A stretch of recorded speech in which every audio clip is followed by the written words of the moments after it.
Good morning, this is Jeff with Sewer Tech Northwest. Here at 1441 Southwest Charles Street here in Dundee. Located at the front of the house, we are just to the left of the doorway, and I describe everything as if you're standing in the street facing the front of the house.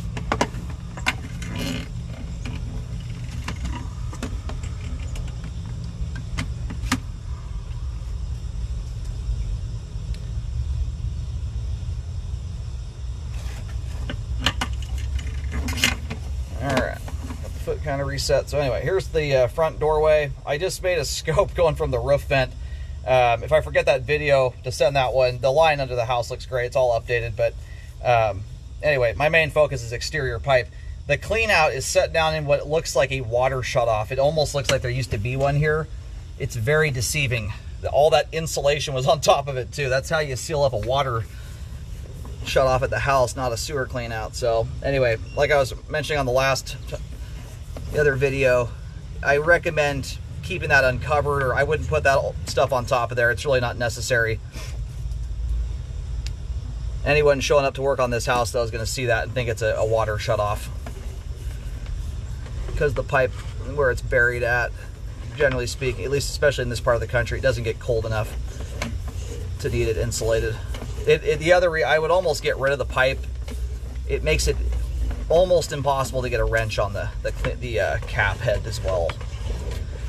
So I've gone through a couple spots here so far, either standing water. The very start of the cast iron pipe, there was a thick hunk of junk in the middle of the flow line. I can't tell yet if it's scale buildup or if it was just debris. Run through another spot here with standing water. I can tell my camera's shoveling through some level of gunk there in the line.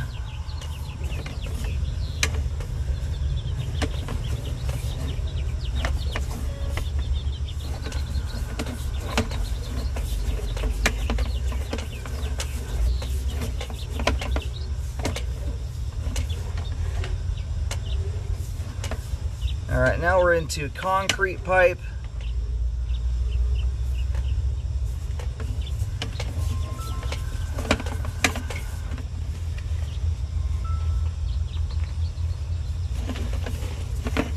Looks like transite. One of the things that was sitting in front of the camera finally launched off to the main there. All right, here's the main at about 51 feet.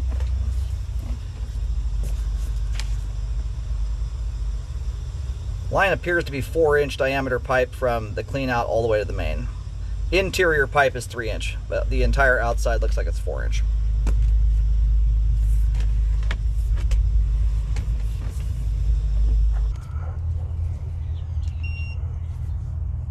All right, located the camera head successfully. Line terminates out on Southwest Charles. As the line makes its way out, again, it comes out of the house just to the left of the door. It then jaunts into the yard and gets a good portion of the way across. It turns and heads off to the street before getting past the big tree, or that far over anyway. Anyway, that joint there at the very end of the line's got some dark staining around it. It does appear to be compromised, which is not surprising given the age the transite is. That's just evidence there of moisture intrusion. Not something that's necessarily affecting flow as it sits right now, but oh yeah, that's what someone put down the line right there. Big no-no. Luckily, it's at the very end of the line at this point. That's going to be moving on its way.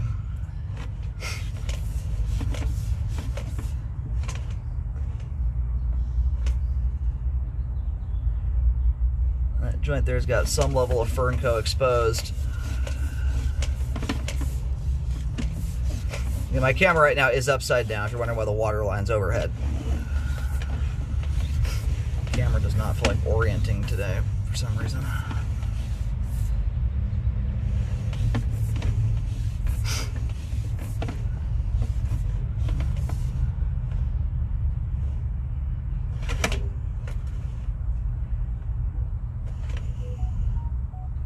And it looks like you got a hole forming bottom. Right now it's middle of the screen, or bottom of the screen right in the middle. There it looks like you got a hole forming just past the transition. You can see there's kind of a white edge on a little thing there sticking up off the pipe wall. Transite does that. You can get a little better shot at it from right here. You can see that sticking off the pipe wall. I'm going to do a toilet flush really quickly here just to help verify it, see if that's debris stuck to the sidewall, but the entire line is quite clean other than some improper items that went down it.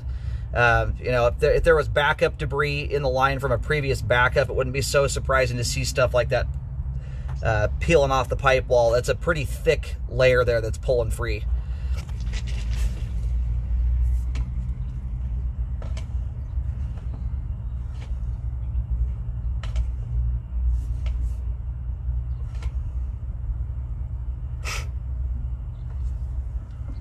I've cameraed right around, or just shy of about 25,000 sewer scopes. I've seen a lot of transite. Transite doesn't have aggregate rock in it like standard aggregate concrete does. It has asbestos fibers. It creates kind of a fibrous lattice work. So when holes and things like that form in transite, it doesn't bust free in chunks like aggregate does. And usually when aggregate concrete breaks, it just breaks. There's nothing hanging on it. It busts loose and it gets into the flow line or moves on its way. Transite, however, when it breaks, will peel off in layers, and part of it can remain attached to the pipe because of that fibrous nature of it. So that appears to be what that is there. I was hoping that toilet flush was going to be a little bit stronger. There's more of these dang wipes back inside the house, so I'm going to do one more of those just to even get something stronger to go through the line here. All right, I got one more flush coming down the line here. I'm hoping the wipes are gone at this point. Not absorbing all the flushing power. It's a little stronger this time around. Anyway, that's as good as of a shot as we're going to get of that thing.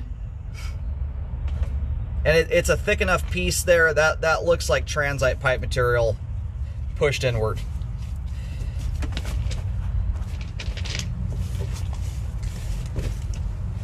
Now, what I was just about to say too is that what that looks very reminiscent of is when a large root strong arms its way through a pipe wall. Usually roots will go through, in fact, the transition joint that we're sitting at right now is infinitely weaker to roots than any other joint in your line. Usually roots will pick this one.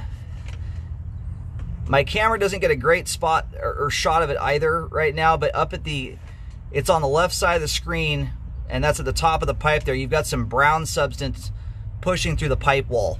Again, the line is very clean. There's no backup debris or evidence in here from some previous event in the past where you would expect to see debris stuck all over the place. As clean as this line is, that would appear to be dirt coming through there, possibly roots. But what I was going to say about that flap pushing out the pipe wall is it looks very reminiscent of how a root pushes through transite through the pipe wall. It'll push a flap out of the way. Roots will come through. This is sitting right next to that huge tree. We're perfectly straight out from it right now. I'm getting 4 foot 2 inches deep there at the transition, about 5 foot 4 inches deep at the main connection. And I am marking that with white paint. The transite's at a point right now where I'd recommend updating on it. We'll see how this cast iron looks. It was looking fairly rough on the way out. And again, that's not to say that you don't have reasonable flow, but I'm looking at this in its entirety here, especially older lines like this. Newer lines, I'm much more prone to, say, spot repair them. Older lines, if you're going to start digging, that's my 2 cents on it. If you're going to start digging around with these things, I recommend just a full mill dill, especially when most of it's under dirt.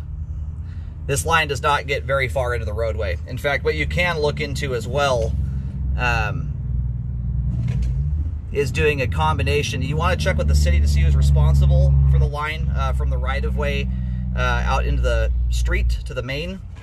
A lot of cities out here in Yamhill County do take responsibility for the line. At that point, I'd check on that.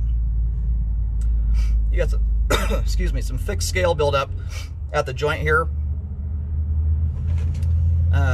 When it's isolated to the joint like that, what that often indicates is you've got groundwater seeping through those joints, which causes that rust to accrue that way.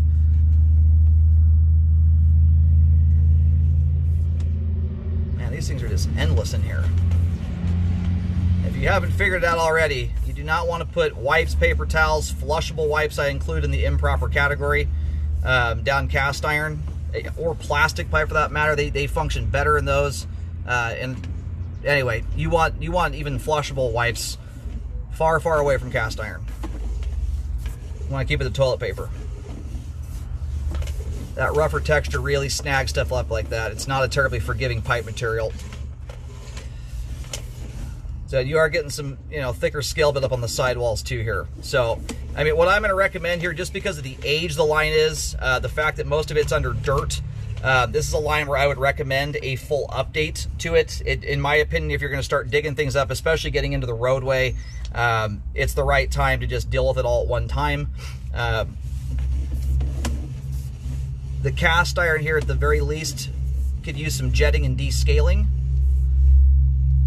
And if you're picking and choosing parts of the line to update for some reason, the transite pipe material is in rougher condition and more concerning. You got some little stringy things running down the sidewall here. It's very hard to make out what that is. It kind of has the appearance of dead roots, like where someone has put root killing foam down a pipe, which will often bleach the roots white. Another big chunk of what likely is, it's probably scale buildup. It's hard to, or not scale necessarily, can be that. The other thing that happens too, when people update cast iron, because of its more brittle nature, it's easy to chip pieces off when you go sawing and cutting into the stuff or breaking it apart with a sledgehammer. Pieces of it can get down the line and then rust themselves in place. That's kind of what this looks like here. It's a pretty big hunk too. So, and that one I'm not terribly confident you'll be able to jet free. You might be able to. That's large, whatever's sitting there. But very reminiscent of what it looks like when a piece of cast iron pipe gets down the line and gets rusted into place. So overall, the cast iron is, I would say, is in reasonable condition for its age. It's in better shape than the transite is. And the line has good slope and grade throughout. This is a line that you could potentially run a machine through, smooth it out as good as can.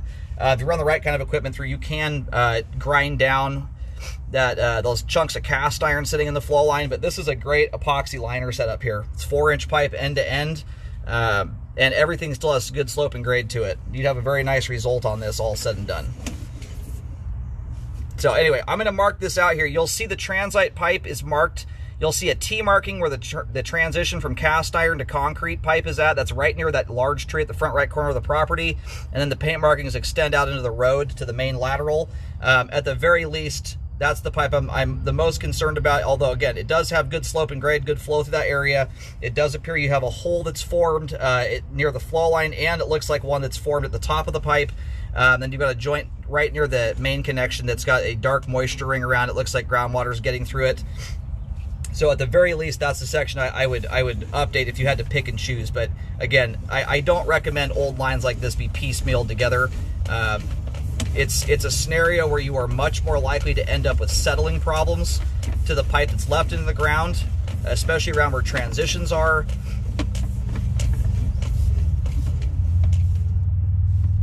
More of this pipe were under concrete or something like that, where it was much more expensive to update, I'd feel a little differently about it. But anyway, that's my 2 cents on it. I'm going to mark the whole line out back to the clean out, but just understand, I tried to explain the difference between the transite and the cast iron, just so you can see the difference in those paint markings.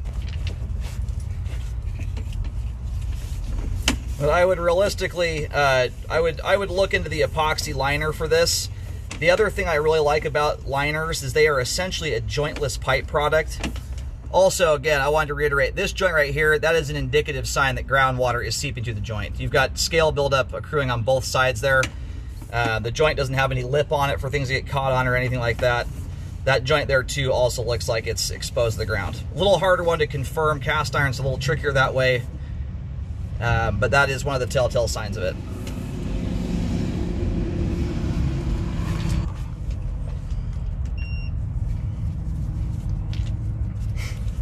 About 3 foot 6 inches deep there.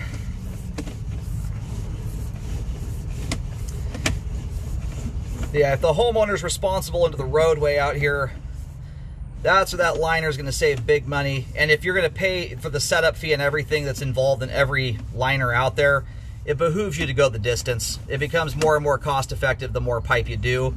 So, and especially when these lines are on the older end like this, the thing that concerns me is as they age, especially as the line starts to expose itself to the ground more and more, where hydro erosion can take place due to either groundwater seeping in. Sewage can escape, and that can cause that too, but it's usually groundwater related that allows dirt to flow through into the pipe. If the line settles enough to an extent, you lose the ability to do a liner, because you'll end up with bellies and offsets. Again, that's not happening right now, but the concrete pipe is definitely the most concerning as it relates to that. The cast iron probably has a little more time till stuff like that starts to occur. This is just the right time to do the full mill deal.